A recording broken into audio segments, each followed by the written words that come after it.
63 সরণি। Ward number 35? 34। ঠিক আছে, তুমি কি কাজ করো? পড়ো স্কুলে? কোন ক্লাসে?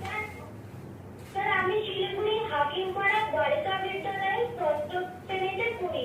দশম শ্রেণীতে? ষষ্ঠ। ও 6 এ পড়ো। ঠিক আছে, বলো। আমাদের ক্লাসে ফ্যান আছে কিন্তু হাওয়া নেই একটু। ফ্যানে হাওয়া হয় না? না, ফ্যানের হাওয়া হয় না। কেন? কারণ ফ্যানটা চলে কিন্তু হাওয়াটা আসে না, খারাপ একটু ফ্যানটা। ফ্যানটা খারাপ আছে? হ্যাঁ। তুমি 6, ঠিক আছে, তুমি 6 এ কোন সেকশনে পড়ো? সি। হ্যাঁ। ঠিক আছে, আমি সোমবার দিন যাব, পাশেই আমার বাড়ি, আমি ওটা ঠিক করে দেবো। ঠিক আছে।